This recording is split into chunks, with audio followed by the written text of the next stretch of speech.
And we're back with another episode of the Lakers Fast Break podcast. It's Gerald Glassford coming right back at you here from Lakers Fast Break.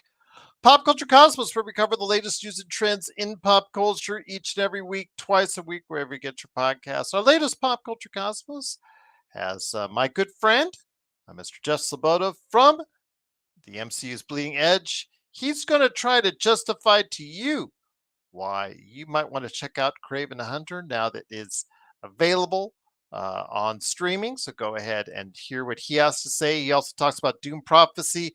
Joe Soros stops by to talk about with me as far as the sporting world returning to Los Angeles after not after, but because of the LA fires.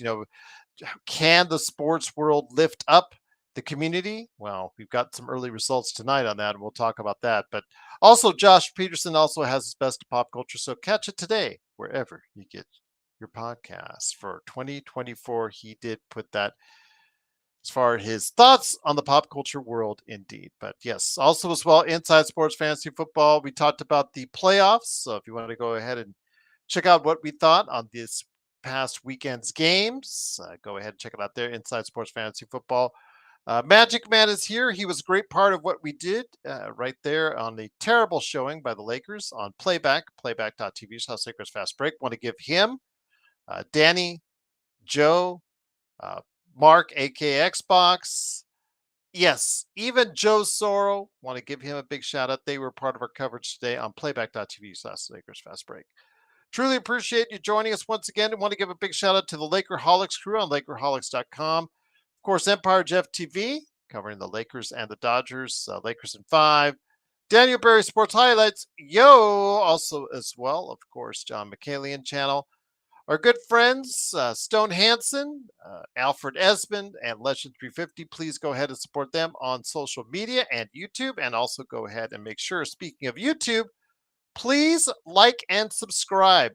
Like and subscribe. It really helps the channel out. Follow us if you're on Facebook or Twitch. It really does help us out, especially after a bummer game like this. Goes ahead and helps us grow the channel. And hopefully one day we can be as big as the big guys. And so there'll be all those small channels say, we want to be as big as the Lakers Fast Break podcast. And for members, I am going to be going ahead and adding an article in there very soon for Mark, aka Xbox. He's going to go ahead and post that today, but I wanted his final approval on it before I go ahead and do so. I did drop a video for my good friend Jeff Sloboda. So you want to see the video version, become a member today for just $2.99 a month. But if you want to go ahead and allocate your funds towards the great charities that are in need, I can't say I'll blame you. I can't say I wouldn't support you, because I do support you if you decide to go ahead and choose those options to support some great charities that are trying to help the victims of these tragic fires indeed. So please, if you can, go ahead and help them out today. I'm sure it will be greatly appreciated. Well, the Lakers came in tonight after a week off because of what's happened, because of those devastating fires, and the LA community sorely needed a lift by the Los Angeles Lakers coming in tonight. The USC Trojans, yesterday, they played their game, and they felt, in their comments by Juju Watkins and others, saying that they felt they needed to help lift up the community. And so they did their part by playing a spirited game and destroying Penn State. The Clippers, they came back tonight to the Intuit Dome, and they're saying the same things as far as some of the early quotes coming out of there, and how they felt they needed to go ahead and lift up the community. And they beat Miami today at the Intuit Dome. The Lakers, they had their opportunity against the San Antonio Spurs in the first half. That second quarter, after a struggling first quarter back and forth, the Lakers did pull out to as much as a double-digit lead on the Spurs. At halftime, was extended because the great Michael Cooper got his jersey retired and raised up into the rafters. The Lakers, though, after, I guess, well, like I said, a extended halftime, decided not to come out for halftime. They decided to not bring their energy. They decided not to bring their effort, and got totally outclassed. Their defense was absolutely abysmal. Turnovers left and right. Harrison Barnes exploited them on the offensive end for them and a defensive end for Max Christie and Austin Reeves, who got bullied by Harrison Barnes in the fourth quarter. And the third quarter was dominated by Stephen Castle, who took over in the third quarter to get the San Antonio Spurs off to a good start. And Victor Wembanyama throughout the game actually had a so-so game for him. 23 points, 8 rebounds. But the Lakers decided to not match that. And even though AD got a 30 points and 13 rebound game, it didn't have the impact that it needed to. LeBron James, despite shooting 7-11, 18 points, 7 turnovers for him. Austin Reeves, 4 of 14. Max Christie, 4 of 11. But those guys were toasted on the defensive end. And the bench could only muster a 7-point outburst from Gabe Vincent, who doubled his scoring average. But yes, the bench in the second half didn't provide as much. In fact, the whole team kind of faltered, to say the least, as they got outscored 73-40 in the second half, as the Lakers got destroyed 126-102. And the community was looking at them most of all as far as being able to bring up this community after a win, play hard, play effective. And unfortunately, that was not to be the case. And here today to discuss today's horrible game is a good man and a good man indeed. Two great guys are right now here. We want to see if Joe decides to grace us with his presence. But for now, first man up, first man here. He is the madman from Canada. He just got out of Toronto traffic to stop on by to watch this mess. This, of course, Magic Man, Sean Grice. And Magic Man, great to have you here. Yes, Juan, the Clippers, they showed up today. They came out for the community. USC came out for the community, and they played hard, and they played well yesterday. I cannot say the same for the Lakers, Magic Man, because they came out in that second half and laid a total egg. We got obliterated in the fourth quarter, Gerald. It was pretty either, my friend. It wasn't, but I mean, we were still tied at the end of the third quarter. We squandered a lead, but I mean, at least you're still there. But yeah, you're right, Gerald. It started to slip away in that third quarter. The lazy sloppy passes, not finishing with two hands at the rim, deciding to lazily go into the lane instead of having a purpose. The only two guys who seemed willing to play on both sides was AD and Dalton Connect, and we know what Dalton can't do defensively right now, and that's all right. He's a rookie. I don't hold it against him, but those were the only two guys I saw that showed up defensively. Gerald, we're ranked 23rd in defensive rating. And with a roster with that kind of length and that kind of prowess and that kind of resume where you got AD, Cam Reddish, LeBron, you shouldn't be 23rd defensively. However, like Johnny pointed out, when LeBron's only giving you, 10% of his effort defensively, and you got Rui out there, and you got to rely on Dalton Connect, and Austin Reeves is getting just decimated by Harrison Barnes. And by the way, your head coach is supposed to make adjustments. Why weren't you making adjustments there, JJ? I'm curious. Get 6'8" Harrison Barnes, back it down to 6'4" Austin Reeves. You think maybe you want to bring a double from different angles in order or to Max try Christie. Six straight possessions in the fourth quarter. They went to Harrison Barnes, who either bullied Max Christie for a layup or bullied Austin Reeves for easy shots. And then on top of that, DFS finally came in to switch on him, and he got on him too. He got a shot on him too. So it was just absolutely embarrassing match, man.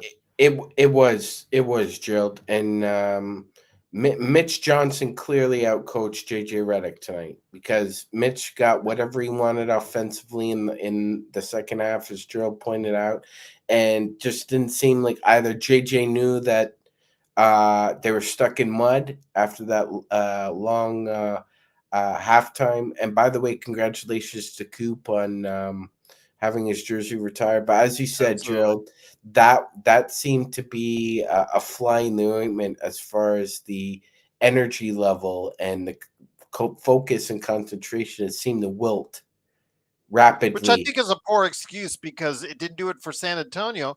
What you know what it did, Yeah, they Sean? had to wait too. It gave Mitch Johnson much more time to plan a strategy for the second half of this game, and it really benefited San Antonio the way they came out.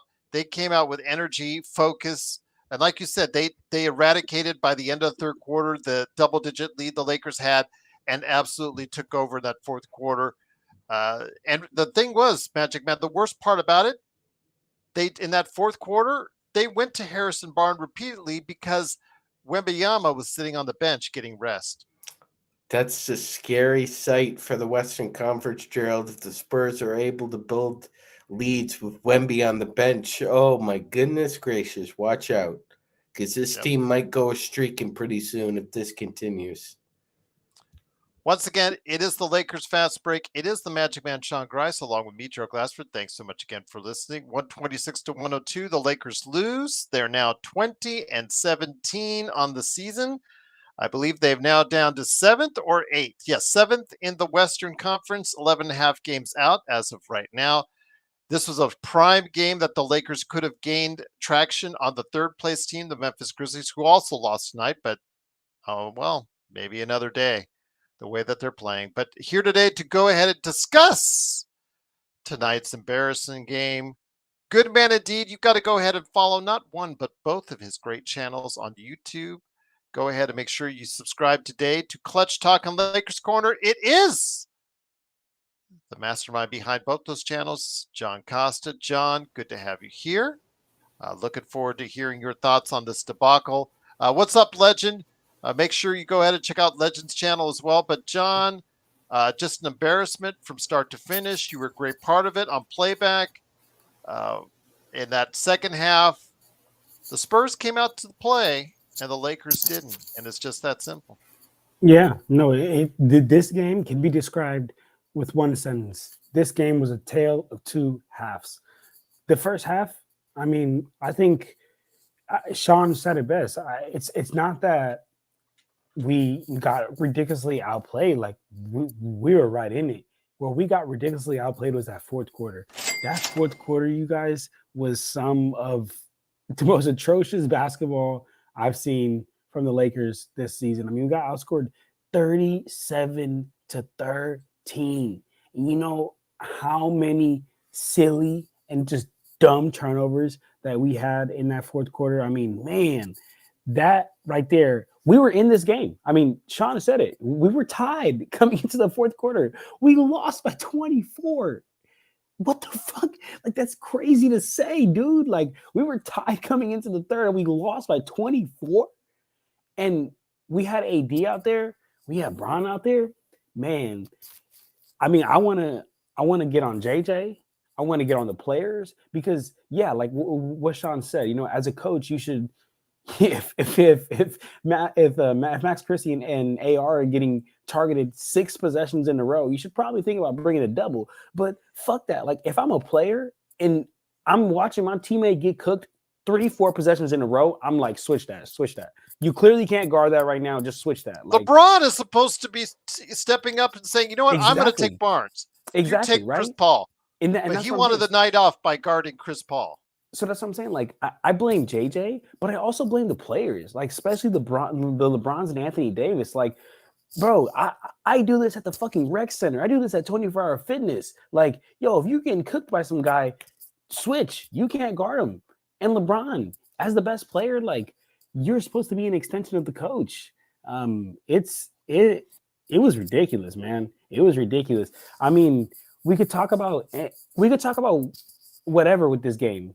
But if you want to know what happened, you want to know the game story, just watch the fourth quarter. Just watch the fourth quarter, and that's why we lost. That's literally why we lost. Lack of effort, just absolutely poor coaching. I think that also, like you said, of course, like we talked about, LeBron or someone else could have stepped up and said, you know what, you guys are having trouble with Barnes. I'll take over. He's not going to go ahead and post up on LeBron if LeBron is in there, mentally because of just strength he has. And Magic Man, uh, why is LeBron only taking 11 shots in the first place? He's having a good night shooting 7-11, a 2 and 3 from 3. He just did.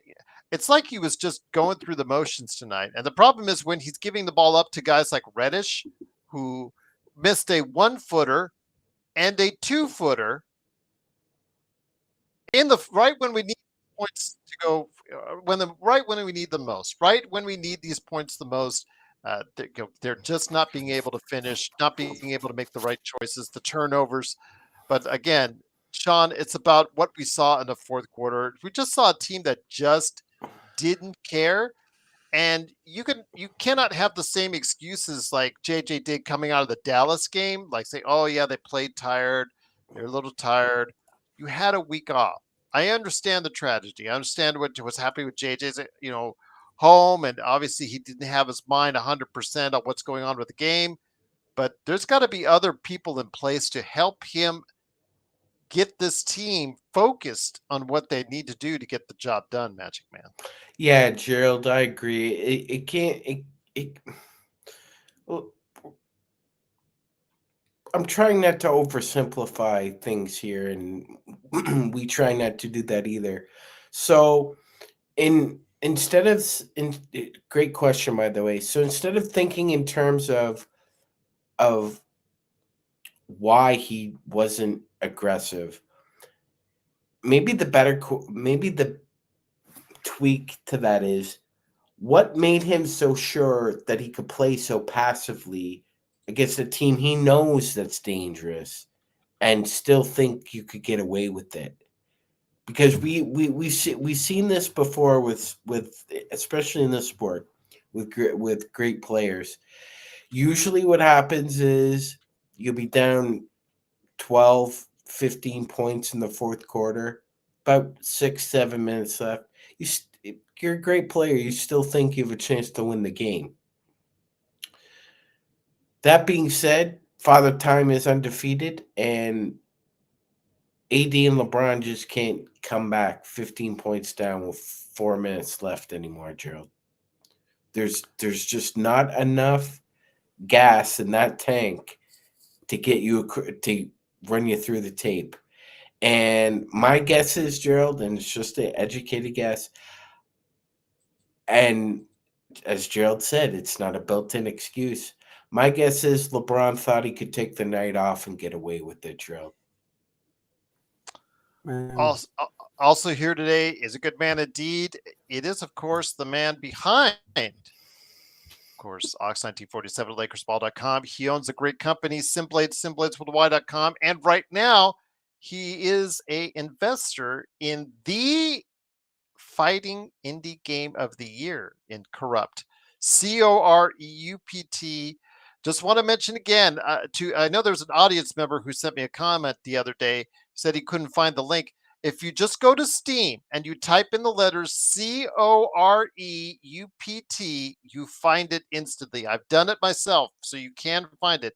It is Corrupt on Steam. It is Joe Soro. Joe, great to have you here. Miserable performance tonight. I know we go back and forth with our banter on playback, but I'm just going to tell you something that Robert Wheeler, who brings us always these great questions, he says maybe we shouldn't judge the team so harshly on the night like tonight. And normally I would say maybe you're right, but the Clippers against a better Miami team, or a team in Miami that has roughly the same record as San Antonio, you decide which one is better, Miami or San Antonio. They stepped up to the plate and got the victory. USC against a decent Penn State team yesterday, they could have called it in and mailed it in, but they wanted to go ahead and be motivated to try and win one for the city, and they did. They blew the doors off of Penn State. So what happened tonight at the Crypt?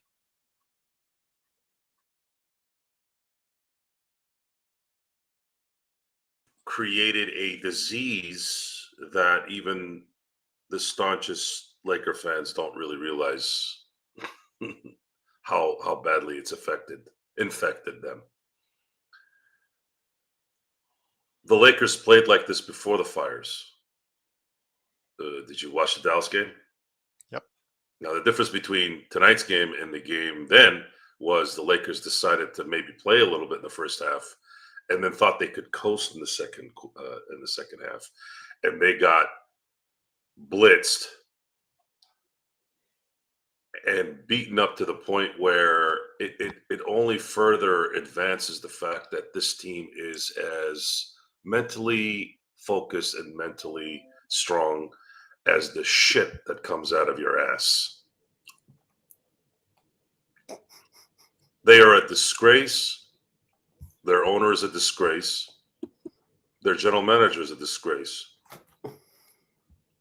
And if you keep using excuses in life, especially if JJ Redick is too mentally incapable of handling his job because of what happened, he should take care of his family and his duties. Then don't come to the game.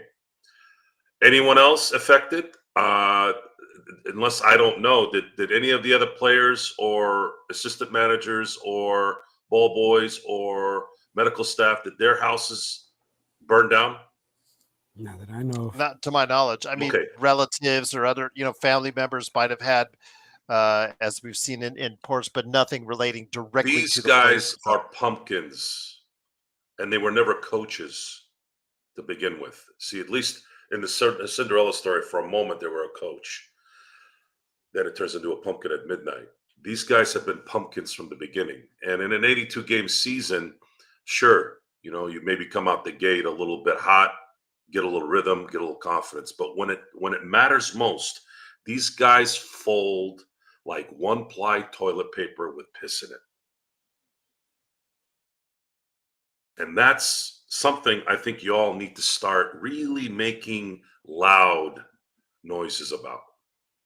Not because I want to be in this horrible negative area. I've been in the negative area since the draft. I haven't really gotten out of it. We do a show here, so we're able to try to muster up something. I can't just come here and destroy every minute of the day, especially when they win a few games. You got to kind of go. But we need to vent when you have toxic shit like what we saw tonight. This is who they are. So Stephon Castle, by the way, folks, you all better. I don't know if you all don't know, but Stephon Castle is about to come. Sean, you may have your answer on that rookie year that we were talking about. About to arrive. Whoa. Sorry, he's arriving. Yeah, well, we'll just edit that. We'll just edit that. You got a dirty mind there. Hold on. No, Mr. Hypocrite. What were you saying earlier when I'm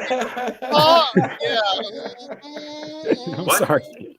That one was crazy, Joe. Remember you one earlier on playback? What's with the? You got something stuck in your throat? Yes. No, it's you being a little bit of a hypocrite. What the hell did I say?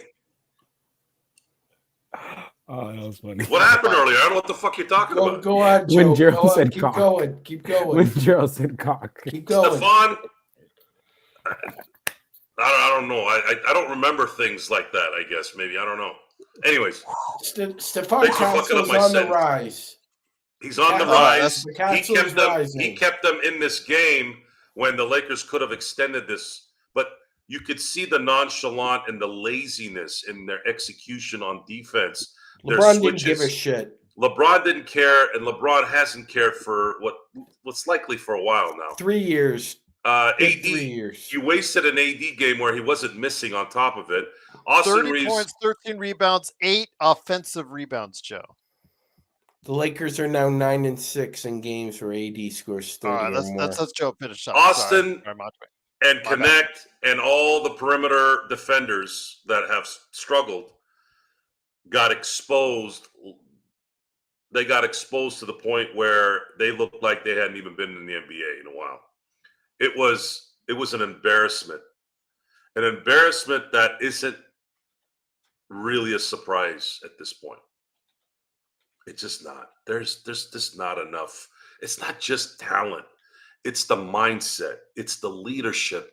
It's the what are you doing here? Is it just stat padding at this point? Are you all just excited about, oh, this guy went 30, 12, and 8 in a game? Do you not know that that doesn't matter anymore? It used to matter because when you went 30, 12, and 8, you usually won those games. Now you have guys that are having triple doubles and getting waxed in the same game. You have guys getting 2 triple doubles in a game. How is that stat even relevant anymore? Really? So stats, if you're here for the stats, I guess I understand, but this team is finished. They make it to the play-in. Okay, great. We get a couple extra games, and maybe they get a 7 or 8 seed. Okay, then what? They're going to face Oklahoma City, maybe the Houston Rockets. What happens then? You're going to have Austin Reeves get basically turned into a turnstile. Dalton Knecht's probably not going to play that much in the playoffs because rookies usually don't if they're not able to play at least some kind of defense. And LeBron, as soon as things start going downhill, LeBron goes downhill with it. No fight, no pride, no leadership at all. A pathetic showing by a pathetic franchise that has lost its edge because the players that they employ are ballless. And that includes LeBron and AD. They have no initiative. And LeBron has won in his career because of his talent. That's how great he is in terms of talent. But in terms of leadership, in terms of looking at him and going, man, this guy really brought everything with this team. It's only been him. His performance in the 16 finals, 20 finals, whatever, that's him. That's him being that great of a player. But as far as him inspiring and as far as him leading, no. And that's probably cost him a few more titles. So, yeah, pretty abysmal showing. If you all want to make excuses for why and what and who, well, I feel sorry for you because you're going to go your whole life making more and more excuses on why shit like this doesn't go well for you. And I'm telling you guys right now, when you start programming your mind to that, you will be a loser in life. You will be a loser. Now, LeBron isn't a loser. No one in the NBA is a loser. They all succeeded in life. We're the losers for watching this trash. We are. We're the idiots watching this trash. But we have a show. You all like it. We're talking. So I guess it's not for naught. And that's my button on that. Speak for yourself. I'm not a fucking loser, John. Joe, seriously. I feel so motivated now. I feel so uplifted. Think about it for a second. I had stuff delivered today that I could have. You know what fucking time it is on the East Coast? I don't care what time it is on the East Coast. Yeah, you're about to. You need to listen to what I'm saying. You're about to. I had stuff delivered tonight that I don't give a shit. That I could have installed and been done with. Instead, I was watching Stephon Castle basically just absolutely obliterate anything and everything that the Lakers are doing while everybody was just doing this. Give me the tracking ID. I'll go pick it up for you and dump it in the river. And on that note, Magic Man, I'll hit you up. Well, Gerald, he's calling us He's calling us losers here. Well, it's like. Tell him to look in the mirror. Abraham, what are you talking about, Abraham? Come on, anyways, Abraham. I'm number one to be able to blame LeBron. I was literally the first thing I said. So don't come on here. It's not really. I might be. I know it's not. I'll go meet Joe halfway here. I'll call myself a sap for watching what I watched tonight, but definitely not a loser. Look, it's not blaming LeBron, but it is a simple thing of like, as a leader on this team, as the OG on this team, if your youngin and AR and Max have been getting targeted for the last 6 possessions, you have to step up and say, youngin, switch that for these couple possessions so they can switch it up. And also just he didn't bring it. It's not all on LeBron. It's not all on LeBron, but I just want to address Abraham's point because I will not let no blasphemy go on because I get on LeBron when he needs to get on, but I give him his praise when he needs to be praised. So cut that shit out, Abraham. Yeah, I agree with you wholeheartedly on that, John. Yes, you do. And once again, it is of course the Lakers fast break. The Lakers lose 126-102. They follow 7th place in the Western Conference. Magic Man, I got a good one coming up for you next, so be prepared. John, I wanted to ask you this in regards to what Robert Wheeler said earlier. Robert, I know you just popped another question in there in regards to our level of disappointment for tonight. I posted that out of scale 1 to 10. It's a 9 for me because of how important a win would be for this community. And they know the stakes, but they just came out flat, and there's no excuses for it in that second half. Let me go on to what Robert was saying earlier. Are we being too harsh on this team? Given, of course, the circumstances, given, of course, what has gone on and what the people of Southern California have had to deal with for, close to a week now. No. Again, the other 2 LA teams that have played, they showed up. They balled out, and they did it for LA. And the Lakers didn't. And the Lakers are the premier team along with the Dodgers in the LA area, and they decided not to show up today in that second half, and they should be vilified for it. Go ahead, John. I'm gonna do my best impression of Joe right here. I'm gonna be honest with you guys. Oh, here it comes. What is that too hard pussy shit? Like what? Like I'm sorry, y'all. Like what is that, dog? Like what are you talking about? You being too hard? You fucking play basketball for a living, dog. You hoop for a living, dog. I don't want to hear no shit about me being too hard on you, bro. Like honestly, I'm in life, and this is like beyond just basketball. I'm a big believer of like, you wanna get better. Like you never want to make a mistake again. Like if you make a mistake, I'm a big believer of like, I'm gonna fucking drill you on this mistake. I'm gonna drill you. I'm gonna kill you on this mistake so that you feel so bad about your mistake. You feel so terrible about your mistake that you say, you know what? I never want to feel like this ever again. So I'm gonna do whatever it possibly takes to not put myself in this situation. And for the Lakers, I think that we drill them, but they put themselves in the same exact fucking situation. So I don't want to hear nothing about like, are we going too hard on these guys? Like, we need to go harder on these guys, dude. Like, we just got outscored 37-13, all because of lack of rotations, lack of just simple coaching techniques. Bro, turning the ball over. Stupid shit. I don't know, and I'm gonna be honest with you guys. I don't know. So maybe some other people, view it differently. Like I know, like my girl person, like she views it differently. She likes to, be coddled and, told, hey, like it'll be okay. You're gonna get better and stuff like that. And that's okay. Some people feel like that, but that's my girl. Like I'll treat her like that. I shouldn't be treated like that. This is the fucking NBA. I don't give a fuck how you want to hear it. I don't care. Don't listen to how I'm saying it. Listen to what I'm saying. That's one thing I say a lot. Don't be all in your panties because I cussed it a little bit or I got a little loud. Shut up. Listen to what I'm saying. And what I'm saying is you're playing terrible. So that's my Joe impression right there. Joe, was that good or not? I like that little shut up. There you go. John, before I hand it over to Magic Man, your level of disappointment for tonight's game on a scale of 1 to 10. Level of disappointment, 15. How do we go into the fourth quarter tied and lose by 24 to the Spurs? Again, the Spurs are a good team, so I take that back. I'm not trying to say disrespect them, but they're a 500 team. But you don't do that though. You don't go into the fourth quarter tied and then lose by 24 when you have the best player on the court. It's just simply put.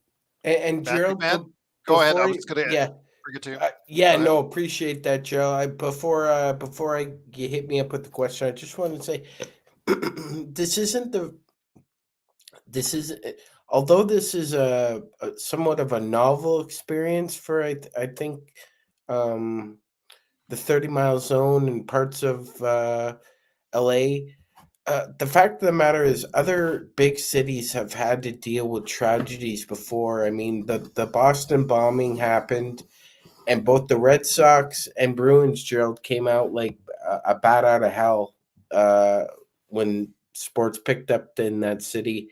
We all remember the first game in New Orleans after Katrina. Steve Gleason blocks that kick, and it's almost as if New Orleans is born again. So there have been examples of cities that did inspire their fans with great performances in order to try and reach the emotional moment that seemed that sports and life crash into one another. And the Lakers have no excuses, Gerald. Like you said, LeBron had how many days off? The guys had how many days off?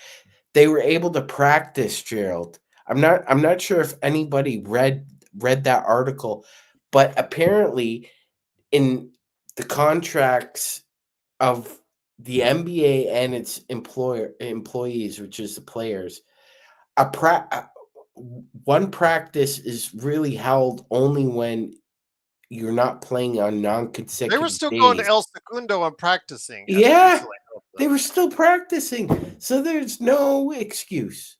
And now I'll be happy to field that question. Your level of disappointment, real quick, from 1 to 10? 10.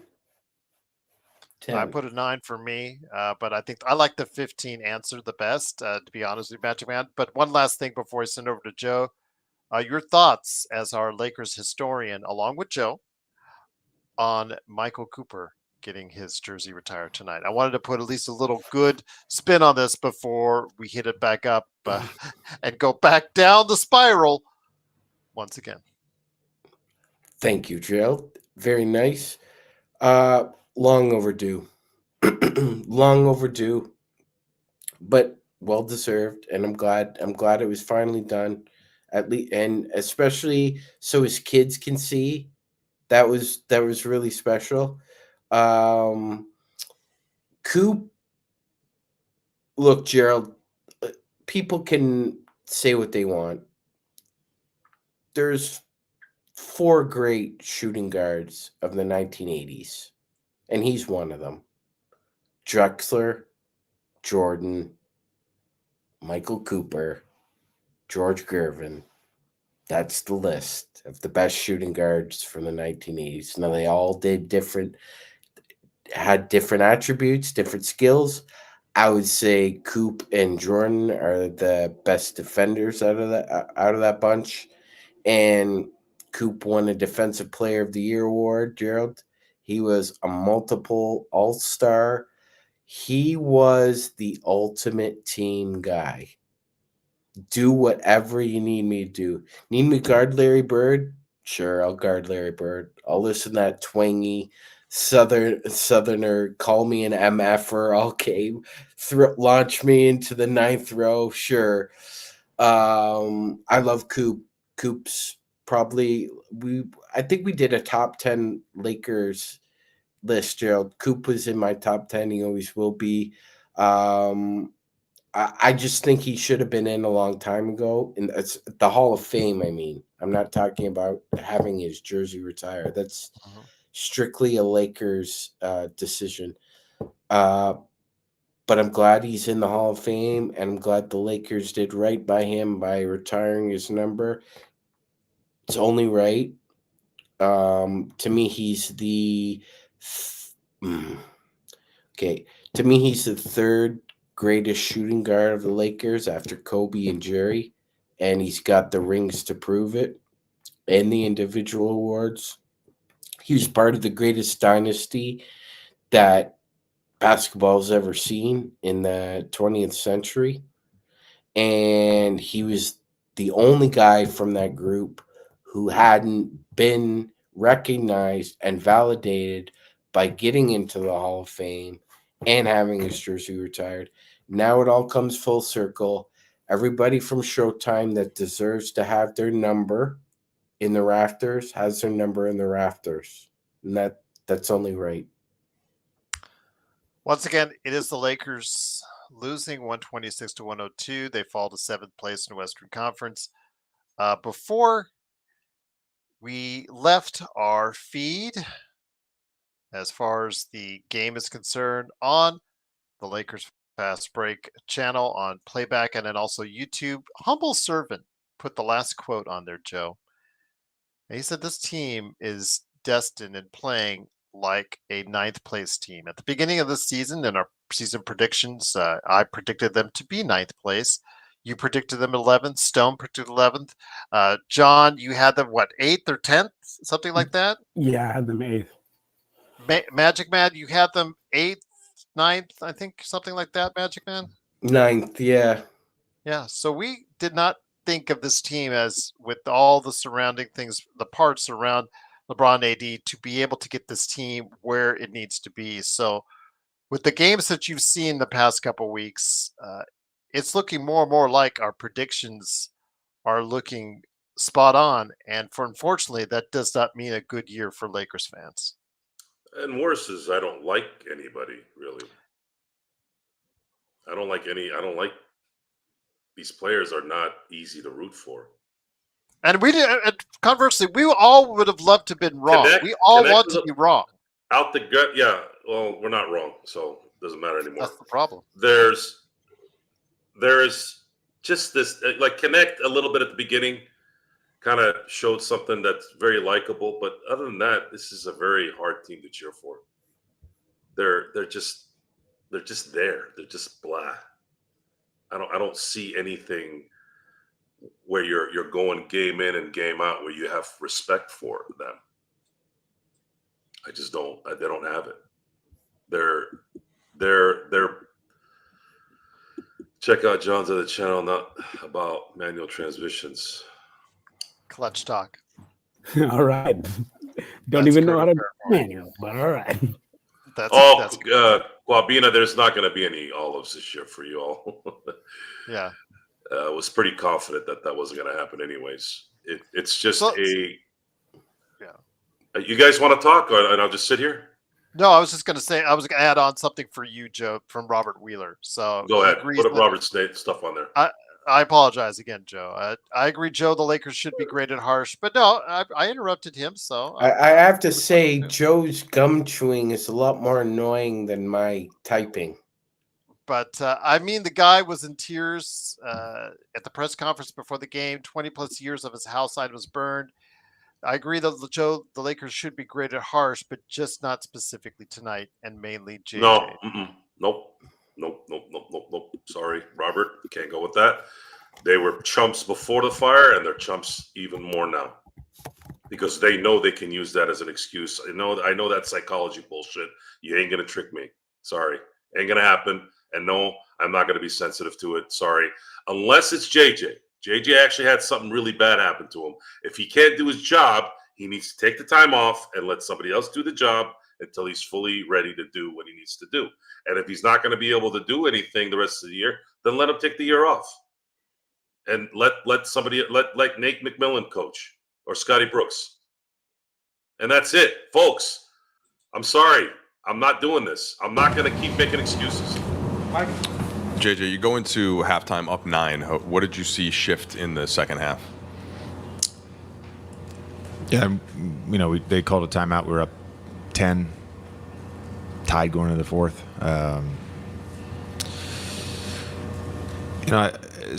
You can point to the 13 points in the fourth quarter, but it was just, we gave. Yeah. Go ahead, Magic Man. Yeah. So when you see somebody who's talking like that, you can tell the level of frustration the higher you go up on your face. Yeah, you know what? We were up by 9, 10, and then the fourth quarter came around and they called a timeout, and yeah. So you Joe, do one of these right here? He's going through it right now, Joe, because I think he's mentally exhausted trying to figure out how to stall the horror show that is this perimeter defense. Dorian Finney-Smith hasn't fixed shit, Gerald. Yeah, I saw that. That's for sure tonight. But Joe, let me bring it back to you again. I don't want to make. I want to make sure that you are not interrupted, so that you can finish out what you had to say. Again, you're not agreeing with Robert Wheeler on how he should not be held accountable for tonight, Joe. Who, JJ Redick? Yeah. No, but I think he should go take care of his stuff. If it is affecting him, which I don't think it was really affecting him. I think the team was at an all-time high this year, believe it or not, of being inept. Okay. It's just a dead team. It's a lifeless, leaderless team. Before and after. And they're going to use it as an excuse because they're an excuse machine. And it's not really just the Lakers. I think it's just harder for the Lakers because they're this iconic franchise and they've always won and they've always gotten the best players. But this is whatever this is. I don't ever really remember watching a team, even the 05, 06, 07 Lakers. You still had Kobe there who was determined to win. You had LO who was a good player. And they were trying their best. Even Smush Parker, which I've actually stuck up for Smush even during his rift with Kobe. I said I think Kobe did something wrong with that guy. He didn't have to do what he did with that guy. There was something off with him. I think he should have done a better job communicating with him. Not in the sense of the basketball side, but more of why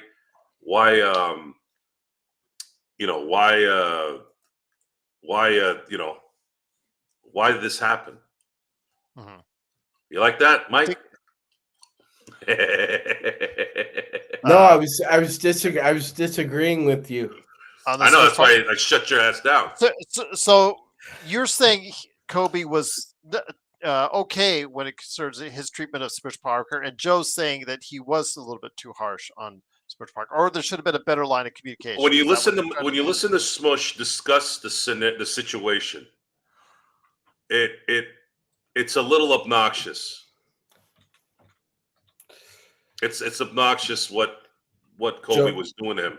Joe, do you remember what the last thing Kobe ever said to Smush Parker was? Don't speak to me. Oh, he didn't say that. He that was only half of what he said. You have you have to accomplish more if you want to be able to speak with me. Look, man, I think I think that whole situation is kind of overblown and oversimplified. I think it comes down to something really quite simple. It's funny how when Kobe texted Powell and Caron Butler at like 2 or 3 in the morning to come work out with him at the gym, they would be there in about 45 minutes. Joe, eventually I think what happened was Kobe texted Smush at like 2 in the morning and said, I'm going to work out at like 3:30. And Smush didn't answer him because he was asleep or whatever. And that was enough for Kobe to say, okay, I'm done with this guy. Nick T, appreciate both the super chats that you put on. The first one is about how you felt that the Lakers getting killed on the boards. I know it really didn't showcase in the numbers, but there were times where the Lakers were just out of position, and I couldn't agree with you more on that. The second one from Nick is Lakers lead the league in 20-point losses. That is not a distinction you want. That's something that obviously JJ has to start focusing in on. This team loses focus quickly. Joe, as you pop in there, trade LaFlop James. I know that you're mocking Sean when he does that, but I've muted him now. You won't hear the keyboard. Great. We're all thinking we're number one now. When it comes right down to it, Joe, this team really needs a swift kick in the ass. And I'm not sure at this point in time, JJ is equipped because of what he's going through to be able to do just that. Because we talked about before, he's a rookie. He's going to go through his ups and downs. I think he's gotten out coached at times. I think he got out coached in that second half tonight. And I'm not sure he's going to be the guy right now with his headspace, with what's going on, to be able to get the job done for the Lakers. Although Robert Wheeler said, mark it down, he's got a top 4 seed by the Lakers before the end of the season, Joe. This team is not just infected by the players, it's infected by everything. Doesn't matter if they get rid of LeBron and AD and all these players. The people in the front office can't wipe their own ass, let alone build a competent team. They have no image. They have no personality. They have nothing. It's been zapped. They keep wearing this stupid ass Lake Show jersey at home. Where's the golden armor? Where's the pride? Where's the Sunday whites? Road purples? No identity. Oh, we just want to sell jerseys and feed you a bunch of sodium-filled bullshit on our jerseys and put a little 44 there to honor the greatest, arguably the greatest Laker of all time. That's your Lakers right now, folks.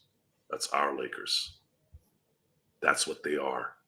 And no one tells them because everybody wants something from them. Everybody wants something from LeBron and AD and Jeannie and Rob because they're rich and they're famous and they got these high-profile jobs. What they need to see is they need to see somebody like me telling them who they are, really. And of course, they'll project. They'll go, who's this guy? Nobody. Yeah, but deep down, they know it's true. A bunch of chumps. I don't give a shit how rich they are. I got money too. I can buy what I want to. Maybe I can't buy a 80-foot yacht. I don't want an 80-foot yacht. I got everything I want now. So what is it? What do you want to do when all that is on your side? What's next? Is it to suck ass and be full of shit like they are now? Is that the kind of life you want to live? Well, if you want to live like that, fine. Can you fuck off? Can we go draft somebody like Stephon Castle, who looked like he gave a shit, or Wembanyama, who gave a shit? I'm not saying that high caliber talent. I know that's going to be hard, but my point is these guys in San Antonio looked like they gave a shit. Looks like the Lakers looked like they ate shit at halftime. Well, Joe, me and Gerald were having this discussion before you came on. It's almost as if you make that excuse for a team in the weather. Well, they had to battle the elements today in the snow. There are two teams. They're both playing in the snow.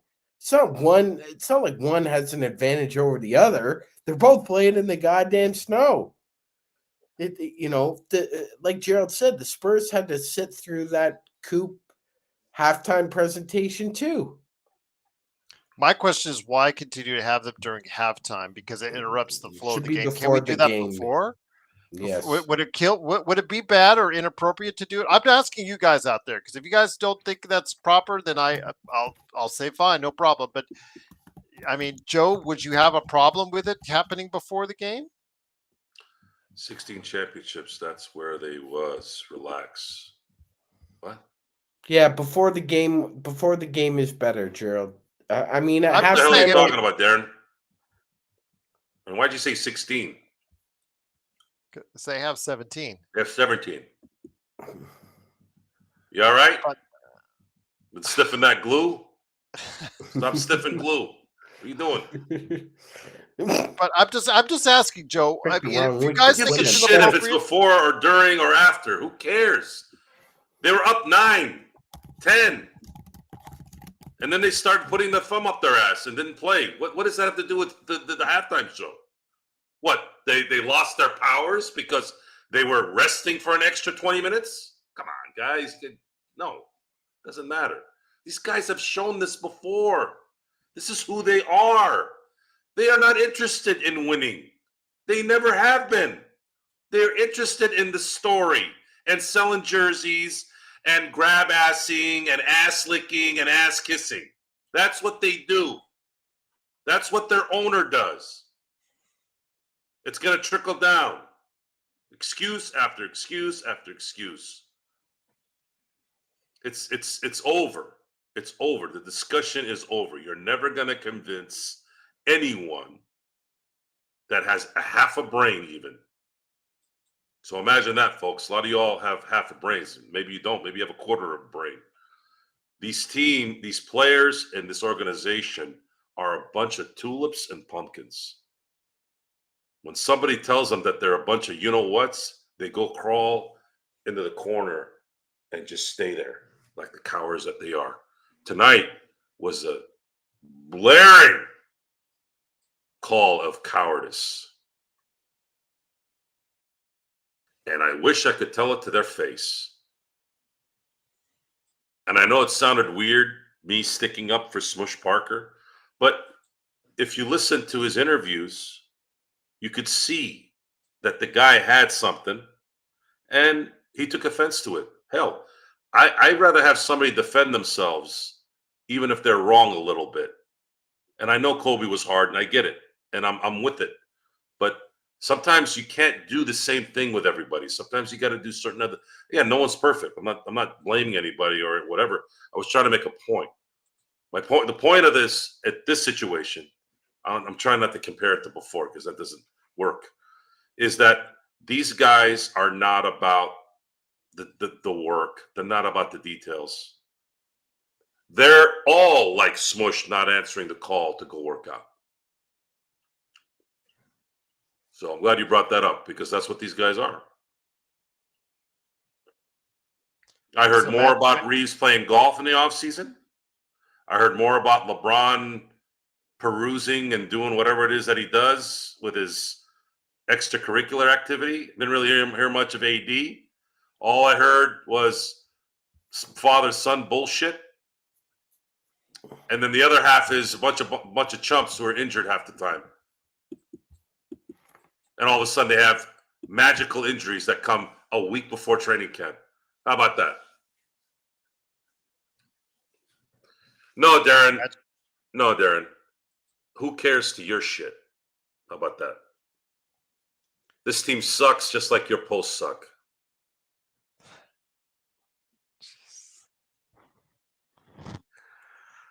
And the proof is there. This is not me. I'm just the messenger. I'm just the messenger. You guys saw it tonight. Am I wrong? Am I wrong? You saw it. They lost by 24.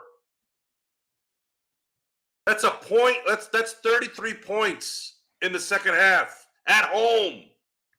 Playing, what was it? One of my guys on Lakers ball, the perfect line, on Cooper night. These guys decided not to play defense. The irony. These guys are chumps. Live it. Know it. This is who they are. We're going to be here the rest of the year. You know, we'll say some nice things when they win, and when they lose, we'll just sit there and go, yeah, whatever. It is what it is. I'm ready for baseball season, man. I'm ready for a real organization and a real team, especially with Roki probably signing in about T-minus 10 days, the latest.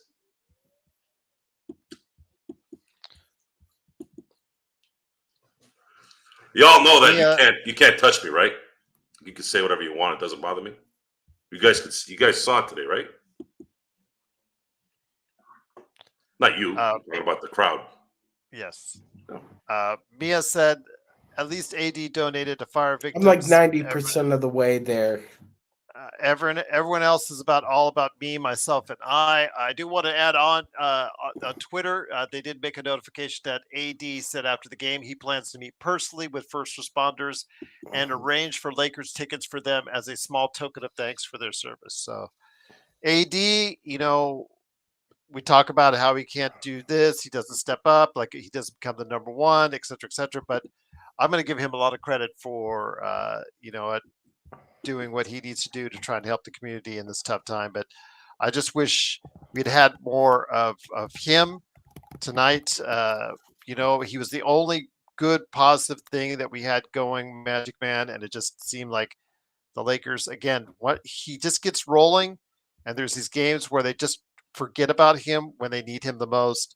That early fourth quarter when they didn't have him in the lineup, they had was it Jackson Hayes, LeBron out there, and then of course the guards that kept getting killed by Harrison Barnes. They were roasting him inside. AD not in there certainly made it a lot worse. JJ does have to get a little bit of the flack because he did not make adjustments when he saw that things weren't going the same way. But one of the things tonight that obviously a lot of people are back on. Here we go again with the Austin Reeves roller coaster. Now everybody wants to send Austin Reeves out on the first plane out of here. He was terrible tonight. There's just no two ways about it. I think this Austin Reeves, the point guard thing, it has not worked before under previous head coaches, but they're trying to do it again, Magic Man. And you're getting a lot of mixed results. You're getting great games from him at times, and you're getting efforts like this tonight, Magic Man. Yeah, Gerald, great phrase there for the point guard experiment with Reeves. Mixed results at best. Yeah. You could get a 4 or 5 game stretch where Austin is really cooking with the peanut oil. You could, average 25, 10, and 7 and look like he's ready to set the world on fire. And then, as Gerald said, mixed results, 4 out of the 5 games. He's got 6 or more turnovers, probably shooting anywhere from 28 to 30% from 3. And the defense is what it is at this point, Gerald. If you get a good defensive game out of Austin Reeves, I mean, you're up. It's a rarity. But it's rarer than a Halley's Comet. So with that, in that vein, the 3 gentlemen on this panel, Gerald kind of hesitated, but he gave Reeves a little bit of wiggle room by saying he could be a 6th or 7th man on a championship team. I think so. Just not this one. Just not this one. Well, with its current makeup, I think the championship window has closed. Again, what Joe has said, and I agree to, is that I think those storm windows just shut and broke her fingers. The Lakers need someone as a dynamic third entity, whether or not you say it's a 2A or 3A or whatever you call them, someone that is going to come in and be able to lift this team up when they need it the most, plus get additional depth on top of it. And the problem is they don't have enough resources to do one, if not the other. Oh, and Gerald, can we? I just have something to put up here. Please stop playing this lineup. Please stop playing those 5 guys together. It's awful. It's awful basketball to watch. That's the lineup that started the 4th quarter, by the way, to everyone. That's correct. That's correct. And he keeps giving them minutes. Let me tell our audio crew. That's LeBron, Jackson Hayes, Gabe Vincent, Cam Reddish, and Dalton Connect. It was bad tonight. Cam Reddish, again, I've said it before, Magic Man. You've heard me say this about Cam Reddish. When he goes to the basket, it's an adventure. And it's not a good way. In a good way when I say that, because you have no idea what he's going to do. I don't think he even has any clue what he's going to do when he goes up in the air, because it looks awful. It looks terrible. And for a guy with his athleticism, I said there's just a disconnect for me from the guy I saw at Duke to whatever it is I've seen over the past 2 seasons, Magic Man. It is just absolutely unbelievable, the metamorphosis from what was to what I see now. Absolutely, Gerald. You mentioned the athleticism. At Duke, it actually looked like he had coordination and balance to go along with that athleticism, especially when he was attacking the basket, the rim. Yeah, but yeah, I don't know what happened when he got to the NBA, but as Gerald said, he forgot his coordination and his balance at the front door, and it's an adventure. I'm with Gerald. I'm kind of sideways glancing every time he goes to the basket because, like Gerald said, It's a box of chocolates. You never know what you're gonna get with him. No, he left voluntarily because he had to do his post game for his channels, Clutch Talk and Lakers Corner. That's why Yes. he's gone. Can't blame Talk Studio on that one. But John, I do a quick go ahead, recap my for friend. y'all. No, I was just gonna let him know. Just do a quick recap of the game, like a little 2-minute recap. So I was just doing that. But here's the quick recap: the Lakers sucked in the second half and deserved to lose. There you go. Yeah, there you go, Gerald. Don't even need to watch mine. Gerald just gave it to you. No, but watch his anyways. Like and subscribe again. But I wanted to go ahead and mention to you, as the president of the D-Lo fan club, we're going to bring this again because when they have games like this, and in Dallas and in Houston, so much has been put on the plate of Austin Reeves. And from a defensive standpoint, D'Angelo would have done very little to help you in this circumstance. But from a playmaking standpoint, maybe you could help LeBron reduce the turnovers. But for me, again, when it comes down to this trade, DFS is a nice little rotation guy. But people were talking to me months and months about DFS. And I said, he's averaging 10 points a game on a team that's headed for the lottery. That tells me he is only so good and can only do so much for a better organization. I just think that you already blew some assets that you really did not need to blow. And even if I understand Joe's addition by subtraction. We have not seen this addition as of yet because the team has actually been worse in the time that D'Lo has been gone, in my opinion. But not because of D'Lo per se. It's just they've just not been very good.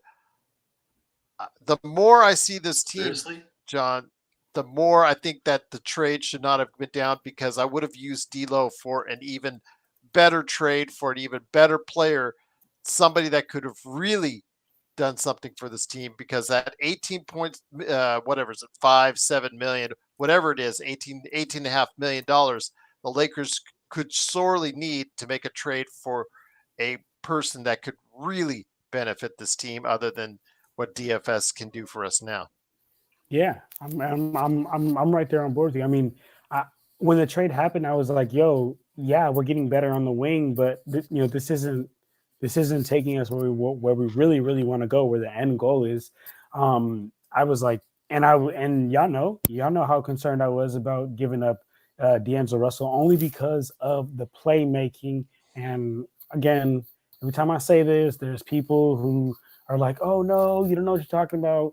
But you can just simply look at it. You can just simply look at Austin Reeves. He's just not a natural point guard. He's not a natural playmaker. Yes, he had that 16 assist game everyone loves to bring up, but that does not make you a natural playmaking guard. And that's exactly what D'Lo was. He was a natural playmaking guard. But I'll be honest with you, that wouldn't have made no fucking difference tonight because that's not what we needed tonight. What we needed tonight would have been some stops on defense. What we needed tonight was somebody to have some type of pride and not let Stephon Castle shoot 62% in the paint. Stephon Castle is like 6'4", and he shot 62% in the paint. What is going on, y'all? Man, I'll be honest. Like, yeah, I do think that D'Lo's playmaking would have been great, but it's not it wouldn't have made no difference tonight. For me, it's about the money, holding on to that money until you could get somebody that could really help the Lakers out. But Joe, again, he saw it differently, and I'm not saying it wasn't without merit because again, what did D'Lo do? He in Minnesota, when he was starting for Minnesota, the team was better off with him not in the lineup.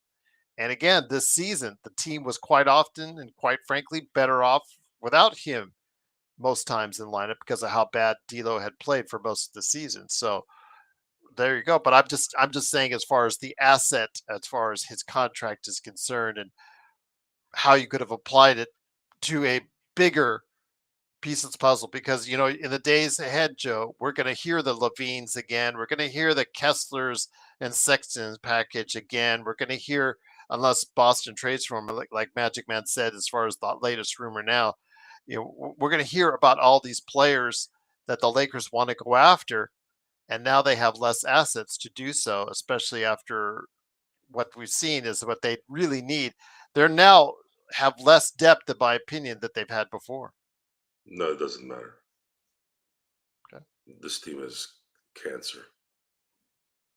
It's in all phases of the team. Until you gut it all out, none of it is going to work. You could if you bring in a superstar, you have to gut half the team, and the rules don't really allow you to do that, so there's no chance of that. And then if you bring in a Sexton and a Kessler, let's say you got those guys, you're going to have to give up valuable future assets, which can't, unless you want to destroy your team for the next 10 years. It's a cancerous team with leaderless players from top to bottom. And Austin Reeves is playing out of position in a couple areas. Number one, he's not a point guard. Number two, he is a 6th or 7th man on a championship team. And Max Christie is a 8th, 9th guy on a. He might have improved to be actually becoming a legitimate NBA player this year, but I'm still not there really. But maybe he'd work on an 8, 9, maybe 10. Yeah. Like I said, I don't like this team from top to bottom. I have no respect really for most of them. I don't like them. I don't like them as players. I don't like their focus. I don't like the dedication. You can sit there, folks. I've been working out since I was 13 years old. Okay, just because you see a video of somebody working out, or then they're in good shape. Well, folks, when you're running for 3 hours, 82 times a year, you're going to be in shape. They're all in shape. That's their job.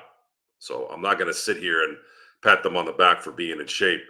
But what they're doing inside that gym between those two hoops is what was the question you want to ask? What is this? Yeah. That should be outside El Segundo. The two Bobs. It's not that I'm lazy. It's that I just don't care. Don't care? It's a matter of motivation. Great movie. Office. The last VHS movie I watched. Office Space, Sean. I watched it every day for a month. It's a good one. I'm gonna go watch it now, actually, after the show.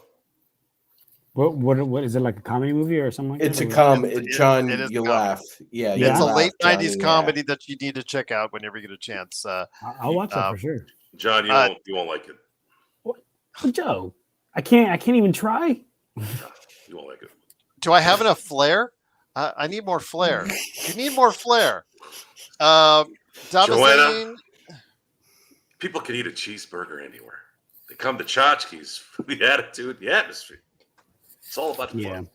I don't know. It's crazy. Like every movie, like my friends or like people that I'm around with talk about, I've almost never seen them. I just watch basketball movies. You remind me of Captain America when he came out of the frozen. He's like, and then Winter Soldier. The first thing he had is this list of everything he had to do or see to catch up in the modern world by somebody suggesting a movie or a certain thing. And he had the list. It was so funny because if you understand what went on as far as the Marvel universe, depending on the market, that list when they go to his tablet, what he wrote in his notebook, the list of things changed depending on the market the movie was shown to.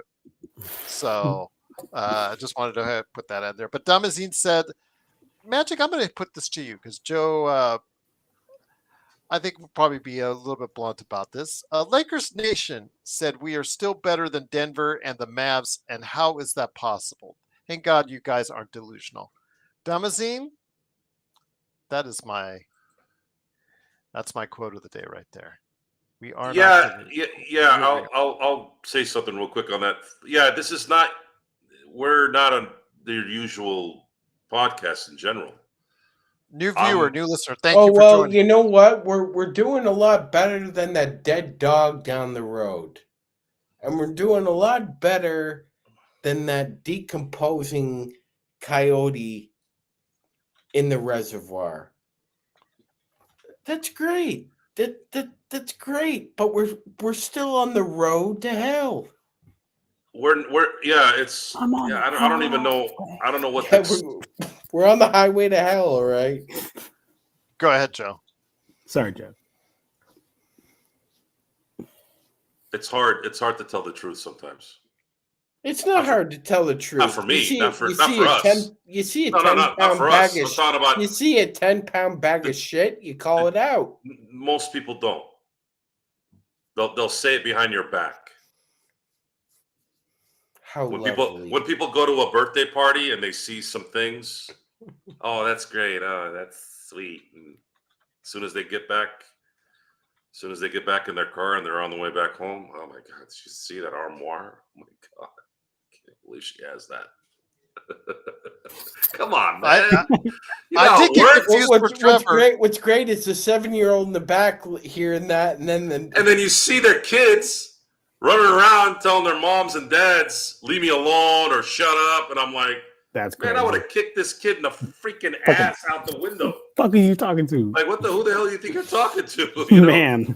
And then if you talk like that, they're thinking you're some kind of barbarian, which is great, by the way. I love that shit. loud, it's not I would- allowed, Joe. Joe. Loud, it's not allowed. Joe, let me just say something real quick, Joe. The other day that happened to me.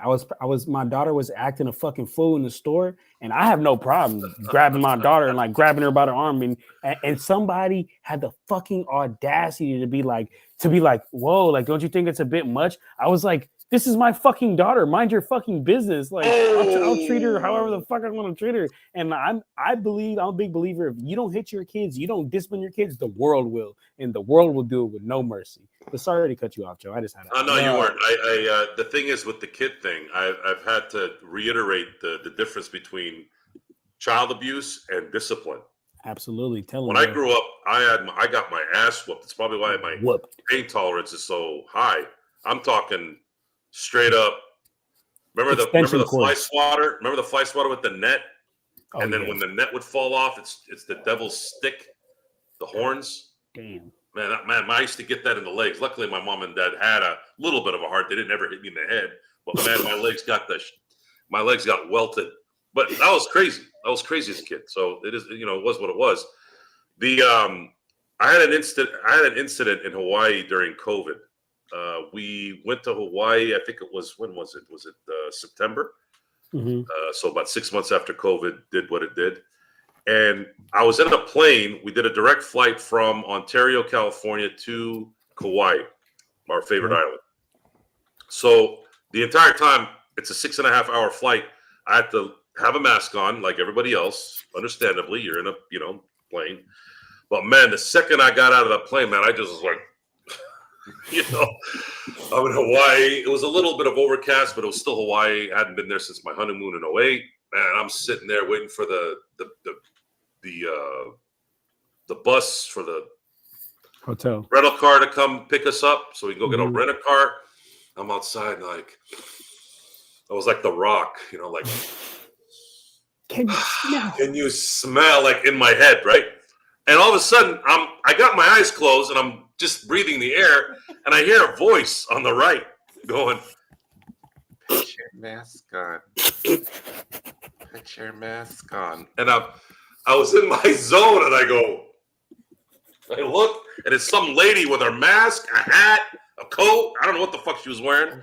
And I was like, bitch, mind your own business. I mean, she shut down. Like, she got, like, her eyes bugged out and she just, like, started looking straight ahead. And the best part of the story was my wife was straight ahead and this is how she looked at me.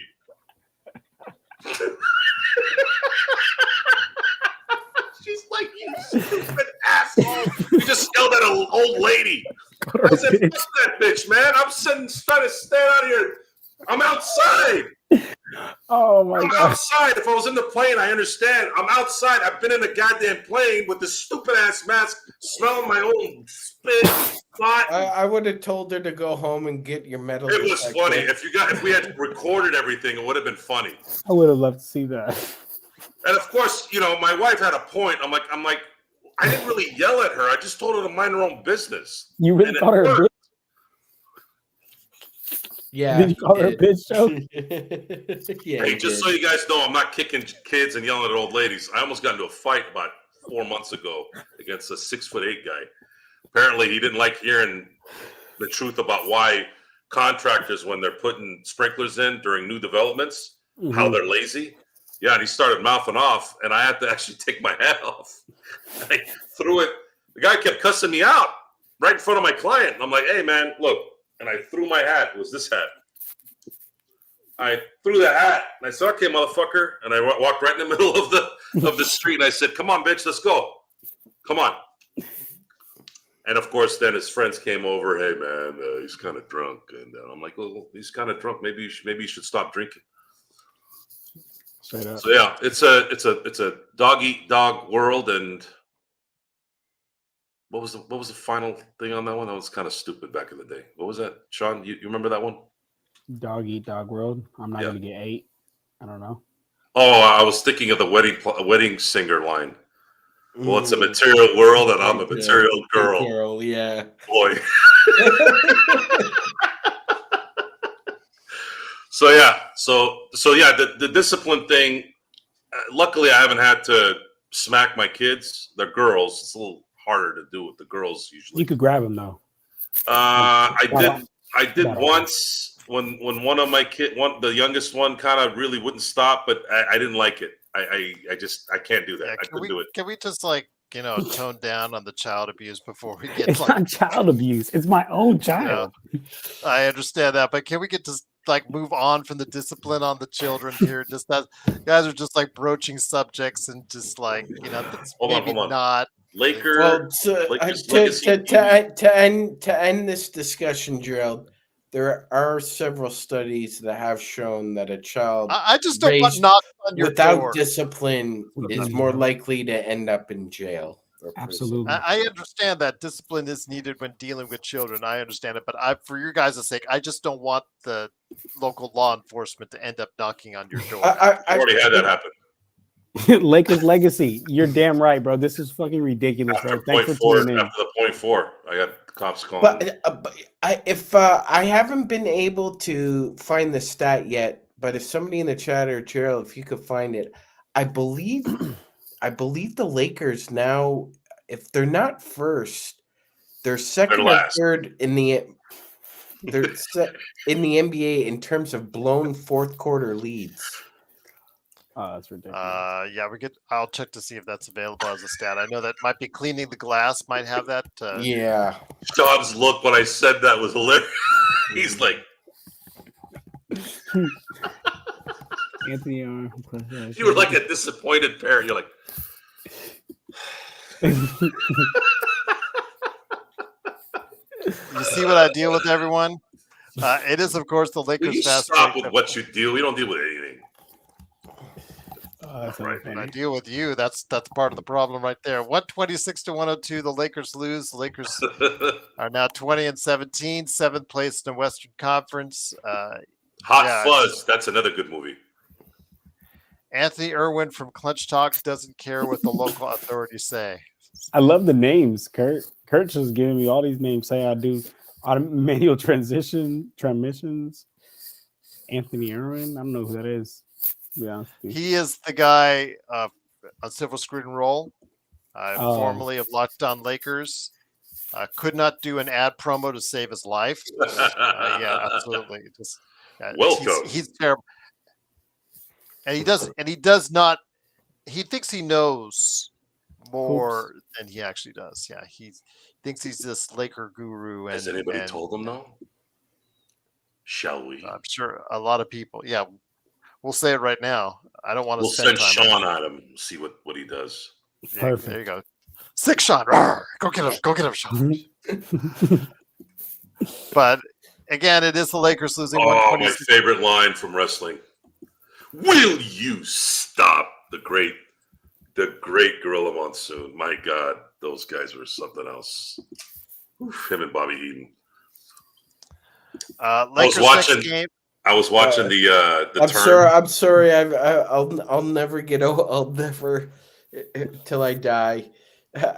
It will never leave me, Jerry Lawler talking about how many gerbils Mark Henry and Mae Young.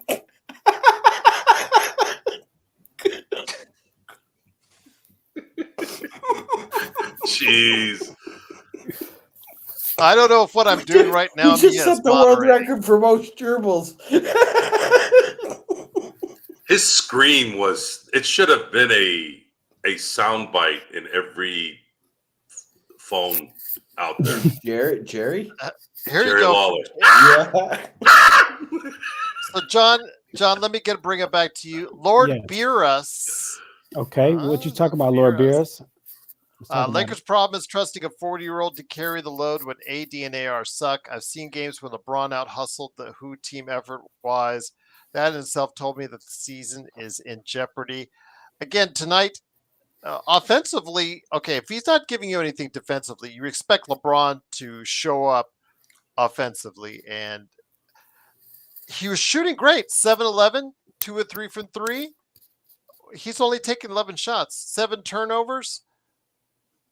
I don't know what's going on. He's just like he was going through the motions. I mean, he could have had a really good offensive game when he's shooting that well. He's got to say, this is my night. Okay, if I'm not going to give any effort defensively, I got to take it over on the other end. But of course, he didn't do that. And which is why, like the way I started, and my whole spiel when I was talking about this, I gave a blame of JJ, LeBron, and Anthony Davis. This was an all-around terrible team effort. But as the head of the team, as the head of the snake, like, you got to be able to make adjustments. You got to be able to tell them, yo, switch that. Yo, let's do this. Let's do that. And I didn't see that from LeBron. I didn't see that from Anthony Davis. I didn't see the demanding of the ball, right? Like, if you got it going and you're the best player on the team, man, you better have that Kobe hiss. When Kobe hissed, they knew it was time to give that motherfucker up. So Anthony Davis, I'm not saying he's gonna have a hiss, but he's gotta have a yo. Let me see that every time, because if he's got it going, he's got to take over, and that's part of the reason why I say, like, this guy could just never be a number one, right? Because a true number one in that moment, they see that, they're like, oh yeah, I'm capturing this moment, and I'm not gonna let it slip. It's like the Eminem song. It's like, would you capture it or would you just let it slip, right? And Anthony Davis lets it slip literally every time. Joe, let me bring it back over to you. You and I talked about last night on the nightcap about how you weren't into that all touchy-feely stuff about teams playing for the community and motivation or something to do to uplift the community. The Rams, as you know, in Arizona won tonight. And after the game, Matthew Stafford said, there was definitely every excuse in the book to come out here and be lethargic and woe is me and all that, like we saw in the second half of the Lakers game. I've just added that in there, by the way. But we knew we weren't playing just for us, Stafford said. We were playing for people back home that needed something to watch and enjoy, and I'm glad that we could give it to them.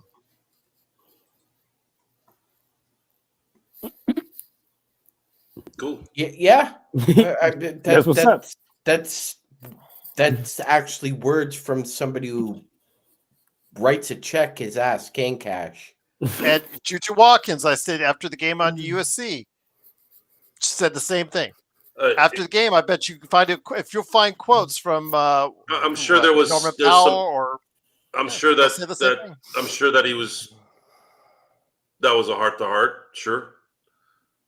We also have to factor in that they played the Minnesota Vikings, whom played above their heads all year. Congratulations to them. But the reality is, it's still a Sam Darnold run team, and we saw them get exposed the last 2 weeks, and that played a part as well.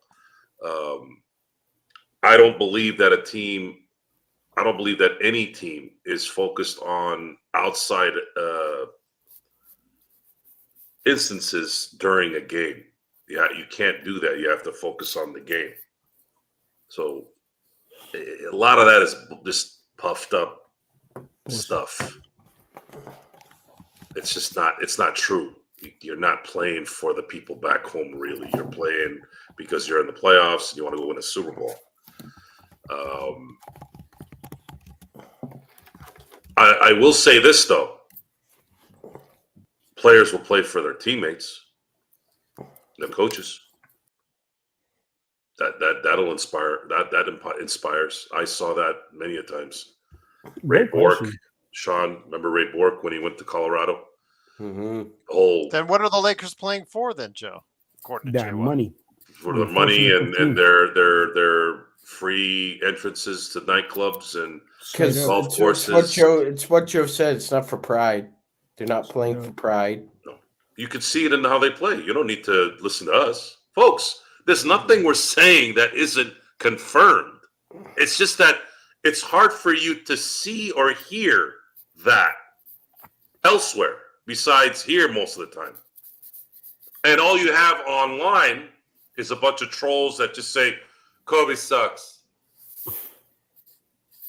LeBron sucks. He needs to retire. Okay, why? Because he sucks. Okay, well, you gave us nothing. LeBron is toast. Yeah, I think Mentally. Joe and John are right. JY, I think it's for just the fame and acclaim, and it's like Johnny said, it's for that. Keep getting them checks, but you know, Gerald, and I think this needs to be kind of reminded every once in a while, is that your resume is your tape, is a film. Now you get paid an exorbitant amount of money in the NBA, more so than pretty much in every other sport except baseball right now. But if you're not performing up to a standard, whether that's objective or subjective, to just one executive, you could be gone, Gerald. You could have a really short career in the NBA. Ask Josh Primo about bad decision making. Ask that dude about it. So these guys need to realize they're not above being cut, released. Something happens, and all of a sudden that dream is just in a million pieces on the ground. But like Joe's been saying, because you have guaranteed contracts, that you think that means you have a guaranteed not to give a shit or when to give a shit on a certain game. You don't get to make those decisions in the real world, Joe, with an actual job. You don't decide, well, I'm going to give 50% effort for the first 5 hours. And then for 3 to 5, I'm just going to do 75. But no, you can't do that. Yep. But like Joe and John self are saying, sometimes these guys just roll out of bed, decide, well, you know what? We're just going to play offense today. We're not going to play any defense. Or in LeBron's case, I'm just going to decide when to pick and choose when I give a shit. Yeah. And Lakers all day. We're almost out of here, but yeah, if you want to send me an email, I mean, let you know at LakersFastBreak@yahoo.com. We can send you on here real quick. But John, you have I was going to say, you have a Sean that's talking some hard smack on you because he thinks he knows it all. I predicted the Spurs would win. I got 1 out of 82 games right, John. What am I going to do? I'm so great. Let me pat myself on the back. Let me say this. So that is this dude that I know, and he didn't tell me prior to the game, but he texted me. He said, I knew the Spurs were going to win. He didn't say it to him prior to the game, but one thing I will say is we were texting during the game, and he was saying like, oh, like teams always lose on like retirement jersey nights, and then I was like, well, shit. At that point, it was still the second quarter. I was like, shit, we good. Like, we having a great second quarter. We had went on a 14-5 run. I was like, yeah, it's good. Did I lose and you? then the Spurs went off and ran off the rest of the game. So I mean, that's what he was talking about. But I mean, shit. It is what it is. But Sean, to your point you made about like them not caring and like not being able to do this with a regular job. That's one of my biggest pet peeves with just like NBA players and just like, oh, like today's like an injury prevention day. Like I'm not gonna play, not because I'm injured, but just I want to prevent injury, or like the whole thing. And we don't got to get into this. I'm sure Gerald probably doesn't want to as much, but the whole thing with Kyrie, like when he was just fucking up and leaving out of nowhere, and then he comes back, and then he's in the press conference saying like, "Oh, I needed some time for my mental health." What the fuck? So you just left without telling anybody and come back and expecting a job and expecting all this and just say it's because of your mental health? Like, imagine if I did that. I'd be out of a job. You know what I'm saying? I'd be out of a job too, Johnny. Hospital tell me to go screw yourself, Sean. They'd be like, go ahead. All right, take your last check and leave. Like, and that's my one thing that like I just absolutely like hate about NBA players, that they just act like, hey, I can take days off whenever I want to. And today was exactly what we just saw. A player deciding just to take a day off. Just coming in now is Lakers All Day. Great to have you back, Myra. Appreciate you joining us. What's up? What's up? We want to give you some room when Shout you out can. to you, brother. Absolutely. Your thoughts on this miserable Lakers performance, and before you go, whoever's just like spamming the same comment over and over again, why keep waste doing your time, it. man? It's awesome. Thank you. Yeah, I got that. Sean's on it. Yeah, but I've got him. I'm watching him now in case it gets any worse. But yeah, I timed him out because it just, man, that's someone else's comment, or it could be you on a different profile. But man, just come on, give it up. Go ahead. Who? All right, so let me check this out. Boy, this team trash. Let me tell y'all something. It's trash. I'm sorry.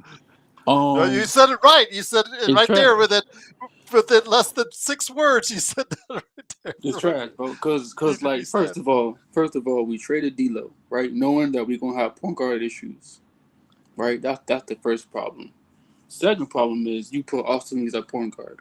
That's the second problem. Now, you know what I'm saying? You know, JJ is a first time head coach. You know, back in the day when he played basketball, he didn't have no defensive effort at all. Right? So now your defense trash. And now it looks like they're not even talking on defense. And you know what else it looks like? It looks like they low-key just switching everything. They not even talking on defense, they just switching everything. You got Austin Reeves playing point guard because I don't know why. And you got everybody else that's not doing a job. And AD out here scoring 30, LeBron scoring 18, Austin Reeves scoring 12 or 15, whatever. You know what I'm saying? Is that the case? Just go bring back Darvin Ham if you're gonna play like this crap. Straight up. Because it's the same thing from last year. LeBron and AD doing their thing, but the others ain't doing what they got to do. No in-game adjustments. Might as well bring Darvin Ham back. Nothing. Real shit. That's a real. I like that actually. Because like it's like, you know what I'm saying, like okay, fine, you know what I'm saying, I understand the fires and everything that, but we had rest. You know what I'm saying? Yes, we had rest, and you come out here looking like this, like, you feel me? Like 7 days of rest, and you come out here losing in the third, fourth quarter. Man, like, and Gerald, you always talk about rested LeBron is great, right? But man, that shit was not great today. Shoot, at this point, I don't even think it's. I think it's everybody. I think it's the coach. I think it's the players. I think some of the players don't like playing with each other. I don't even think it was D'Lo, because you know what I'm saying. If D'Lo said we over here, low key probably ran D'Lo off the court and got him traded, when probably D'Lo wasn't even the problem. Maybe the problem is on the court. Maybe the problem is maybe it's LeBron James, or maybe it's Austin Reeves, or maybe it's Rui. Maybe it's everybody on the court. You know what I'm saying? With the others that come off the bench.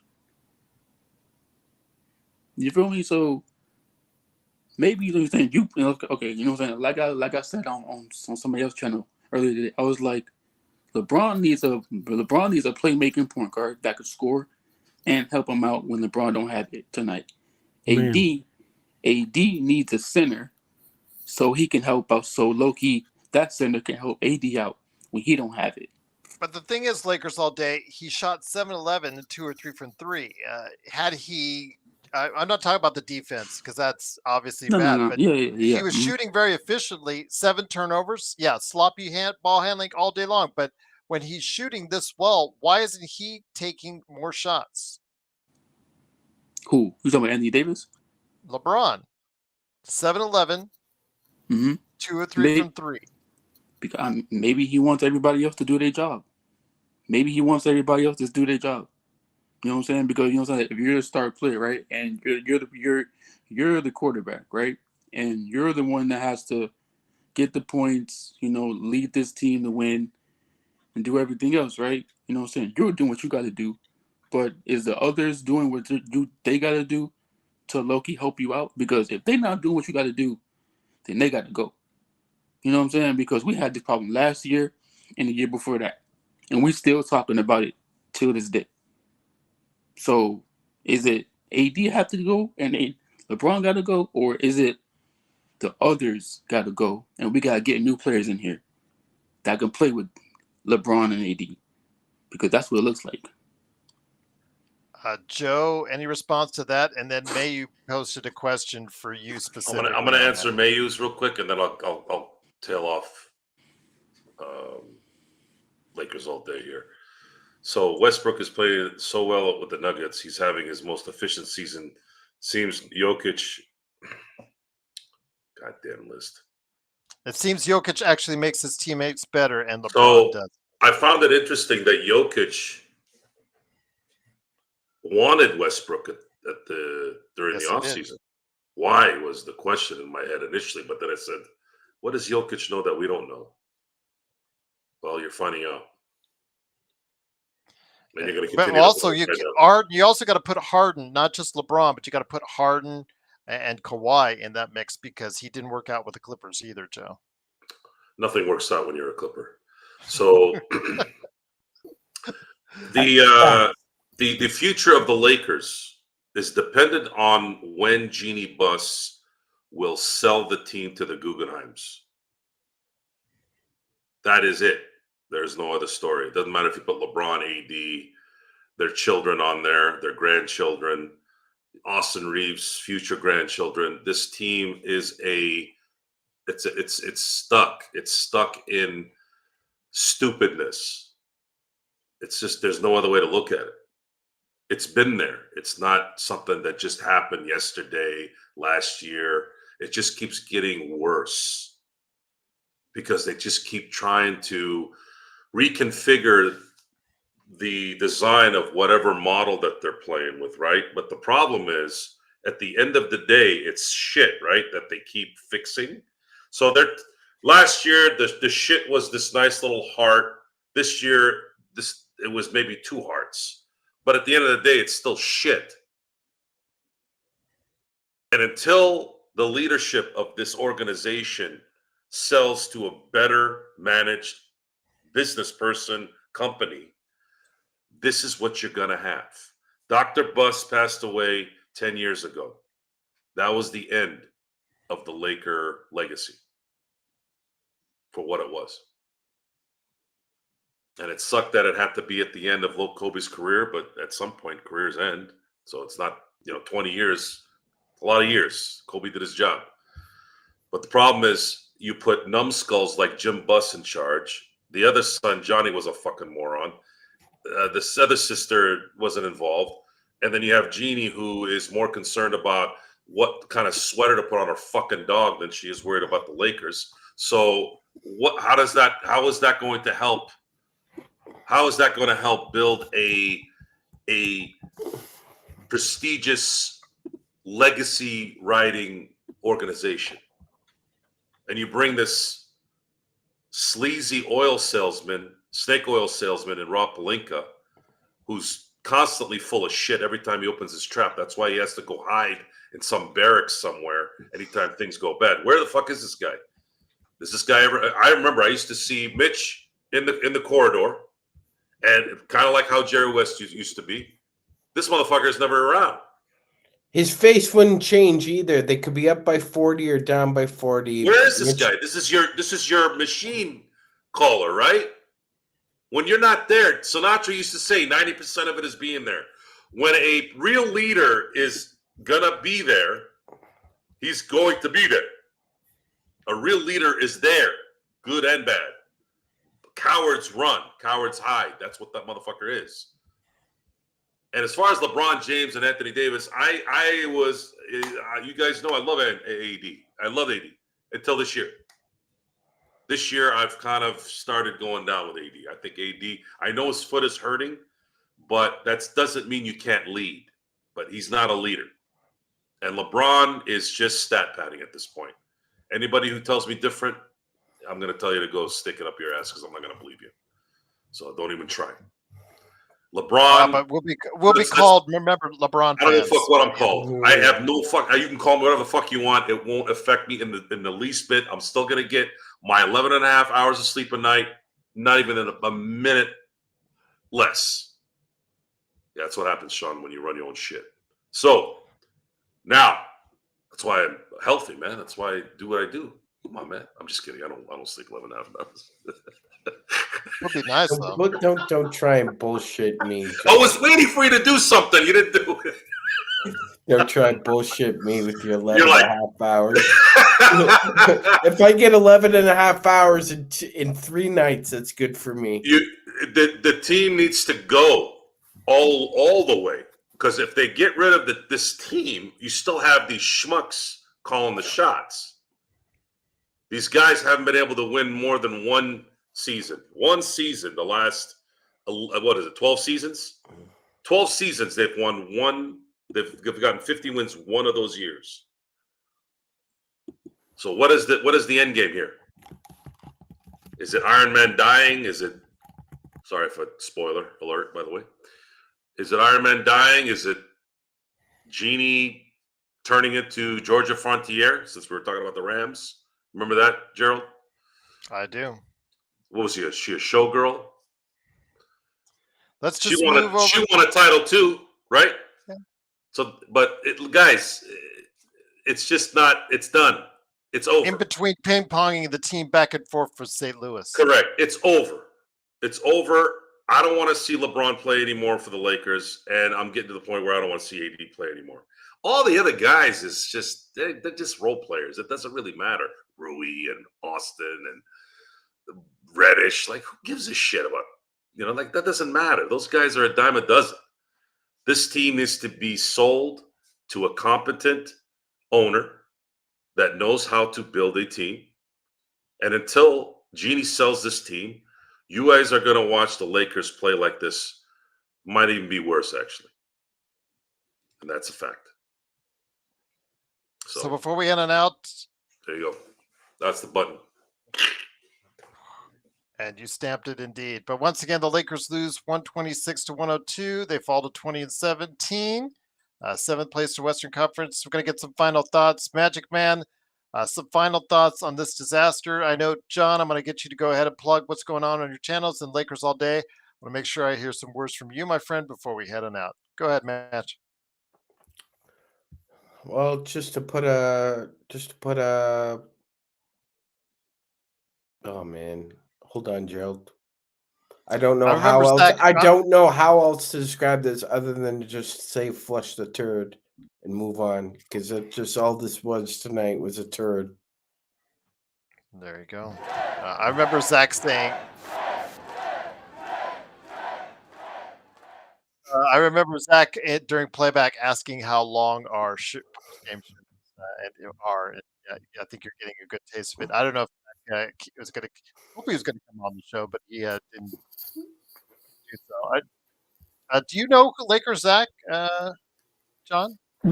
He follows Lakers Corner on Instagram. I don't know him personally, and he interacts with Lakers Corner on Instagram, and then I always post that we do this on Instagram, and He asked Yeah. for VIP, so I was like, Yeah, and I sure. gave him the link, so yeah, hopefully he'll come by the channel and be able to hop on out with us. But Joe, you wanted to say something before I get it back to John? Yeah, And well, someone was mentioning where the hell's going on here? Stupid ads. Someone was mentioning, was it Mayu? Is it Mayu? Talking about Tom Brady. Old Brady was outperforming prime Mahomes. Old Brady beat Mahomes in the Super Bowl because Mahomes had no offensive line after that last AFC Championship game. And Brady had a defense that just was relentless for 60 minutes. Of course, I know Brady scored 33 points, but just know, man, this is a team game, man. Even Brady lost to Nick Foles, and he passed for 500 yards in that game. So just throwing it out there. I'm not saying that Tom isn't the GOAT, but Mahomes is going to have a chance to maybe tickle that a little bit here in the next 5 years. John, before we head on out, what are you working on your great channels, Clutch Talk and Lakers Corner? Please like and subscribe. And then again, also speaking of liking, please like this video. And if it's your first time here, please subscribe to this channel as well. Go ahead, John. Yes. Check me out, guys. I have 2 channels. One being Lakers Corner, where I do recaps Lakers games like under 2 minutes. I do like in-depth videos, some film breakdowns, and then also check me out on TikTok. On TikTok, I'm almost at 7,000. No, yeah, I'm almost at 7,000, and it's at Lakers Corner 24. And then Instagram is Lakers_corner. And get at me, man. And on my other channel is Clutch Talk, YouTube, Apple Podcast, Spotify. But besides that, I mean, an embarrassing game, but I love spending time with Gerald, Magic Man, Joe, and even Lakers all day, brother. And the chat, all you guys here are lit. Joe. That's Joe. Beautiful. That's beautiful, man. Magic Man's like, fuck that. By the way, yeah, again, if you see Zach on Instagram, yeah, tell him to stop on by. We'd love to have him on the show. Okay, hold on. I gotta say something. Justin, why are you disappointed, man? Tell me what's up. Tell me, how does that make you feel? Why? I mean, I don't know. What are you expecting us to? Hold on, let him talk. Keep talking. Okay. Room and 14. Somebody put Eli as greater than Tom. I hope you were not being serious. Oh, he is. Eli's great. That's funny. On TV. Eli's such a... What's the word? Let's talk about what we need to go forward. Oh, I just told you what we need. Joe, dude, you know what the word is. You could just say it. He's a freaking... Oh, man. I don't Blowing know. Up the team, Justin. Yeah, Justin, we just said it for like 20 minutes. They got this whole thing out. The Guggenheims. You got to pull all that cancer out, baby. Pull it all out. Lakers all day. Any last thoughts, my friend, before we head on out? And great to have you here, by the way. And just, you know how to get a hold of me if you want to jump on the show. Yep. Eli, man. Oh, sorry. Lakers all day. No, you good, bro. You good. I mean, I don't know what to say, y'all. I mean, first we lose to the Mavericks, now we lose to the Spurs. Like, this low-key's a 3-game losing streak. I mean, bro, we gonna have to do something. I mean, if we gonna keep this team till the trade deadline or after the trade deadline, we gotta blow this up. Or, trade deadline, make a trade. Do something. Like, go trade everybody. You know what I'm saying? Like, do something, because this is not the Laker way, and this is not how we win championships. So they gonna have to do something, because if you keep this team and you make a trade, let's say you do make a trade deadline, but you know what I'm saying, we don't get the right pieces on trade deadline. That's the case, then blow it all up. Because other teams, they're getting better, like the Knicks. Like Memphis and all them. So we gotta get better. Like, if we're not gonna fire nobody, and if we gonna go ahead, you know, trade a deadline, go do that. Because LeBron not gonna be here long, and AD, I mean, yeah, like it's AD, but he need help too. So Rob really has to do something. Rob isn't capable of doing anything. I know, but I'm There just isn't, hoping. and neither is Jeannie capable of doing anything. Jeannie does not have. First of all, she doesn't have the resources to invest in what's needed to be done. She doesn't have the business acumen to do it. And if you need proof of that, look how she treated Jerry West, who was the greatest executive in my lifetime that I've ever seen in any sport. Well, sure, that's the case. Away his lifetime seats. If that's the case, And the way just, she conducted herself with that tells you a lot about who she is. And it's not difficult. Sorry, Sean, go ahead. Go ahead, Joe. Finish, Joe. I'm done. I'm done. I've said enough. Go ahead. No, go finish. No, you can say Okay, something. Jeannie is not. Look, Jeannie, the 2020 title, in a lot of ways, was like the '95 Super Bowl for the Cowboys. It gave a false sense of security to two numbnuts. For those of you who don't know what I'm talking about, Jerry Jones equally agreed to split with Jimmy Johnson, who built that Cowboy dynasty in the 90s. When he left in 1993, after the 93 season when they won back-to-back championships, they lost in 94 in a close NFC championship game to the Niners, but then they came back the following year and won a Super Bowl.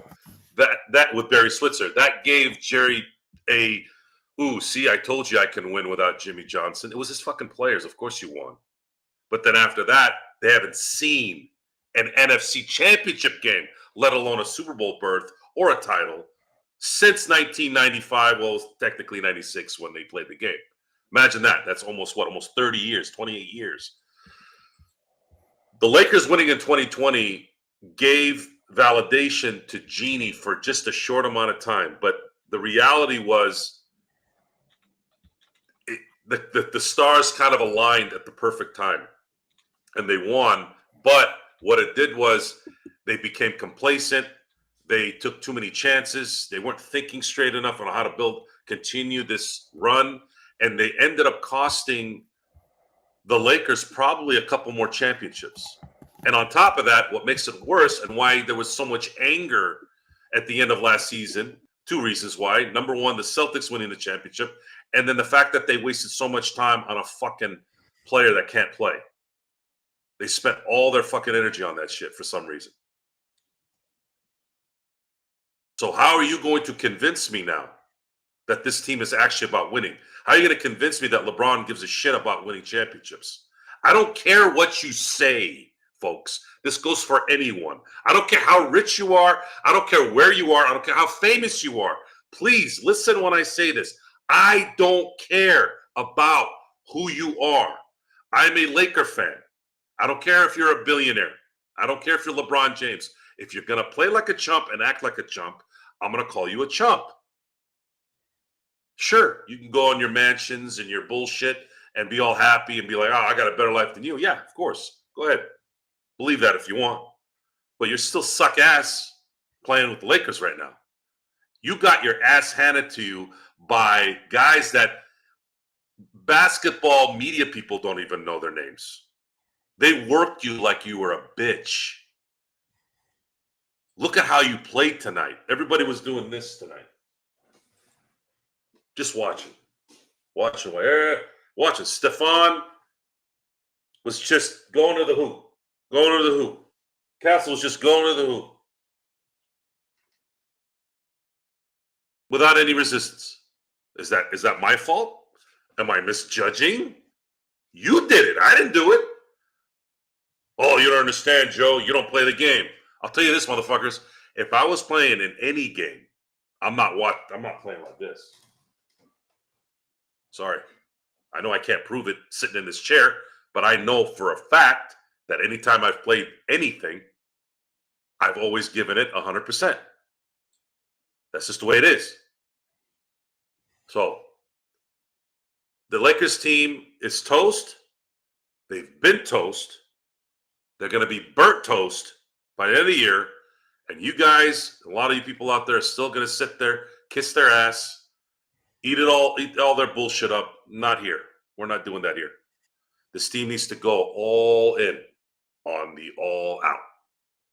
Jeannie, Rob, everyone. Get this team sold to owners that know how to run a franchise. 27%. They already have 27% of your team. Give them the rest. Give them the remaining 73. Let them own the building. Let them own the land. Let them own the team. And let's see how those guys turn this thing around, and they would.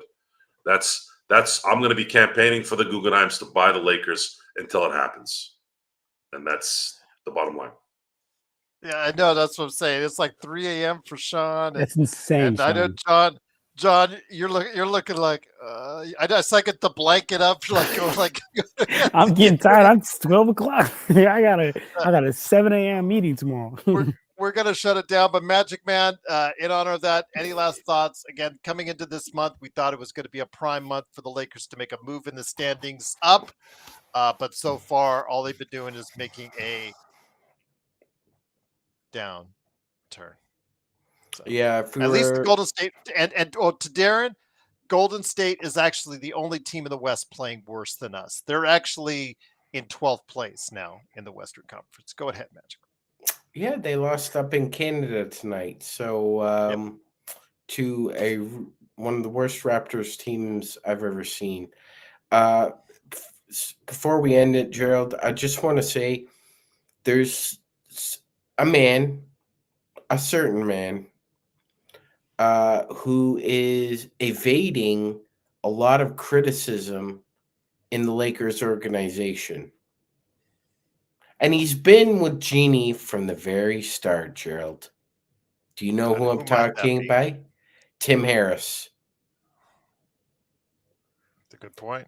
Harris was him much. No, Harris was the one who cockblocked Magic from wanting to fire Luke Walton. Tim Harris is president of business operations for the Lakers, Gerald. He has nothing to do with the basketball side of the operation. So why was he so committed and so passionate about not allowing Magic Johnson to do the job that he was hired to do? And then you fired John Black. I like John Black, Gerald. I thought John Black was a great employee for the Lakers. Then you go ahead and you decide you're going to take input from Tim Harris about basketball operations over your own general manager and president that you've hired. As Joe said, dysfunction junction. And I think he holds some responsibility. But like you said, Gerald, as long as the Lakers keep making money, Jeannie's just going to keep Tim Harris right where he is. Absolutely.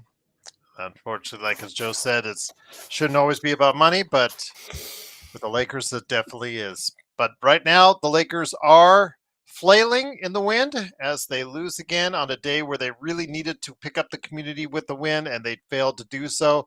They lose 126-102. Truly appreciate everyone out there sticking with us so late. It is, of course, the Lakers Fast Break. We'll be on late tomorrow, maybe a nightcap, maybe a snack pack. We haven't decided yet for sure, but we'll go ahead and do so. I got a great article that I want to go ahead and drop here pretty soon from Mark. I just want to go ahead and give him a chat before we go ahead and do so. Joe, Magic Man, and John Costa, please support Joe at, of course, his game. That would be Corrupt, COREUPT on Steam. And, of course, Simblades, his company, at LakersBall.com, where he stands by over there as well. And then, of course, John Costa, Clutch Talk, and Lakers Corner, and Magic Man heading up our playback.tv /Lakers Fast Break team. So truly appreciate you joining us. Once again, the Lakers lose. We'll be back tomorrow to go ahead and discuss, and vent, and do the things that we do and complain and get all you mad at us and get all of you riled up and say we're LeBron haters and LeBron lovers all at the same time and all that great stuff, because we love you. Hopefully you love us. Please like and subscribe to all the great things we do right here at the Lakers Fast Break Podcast.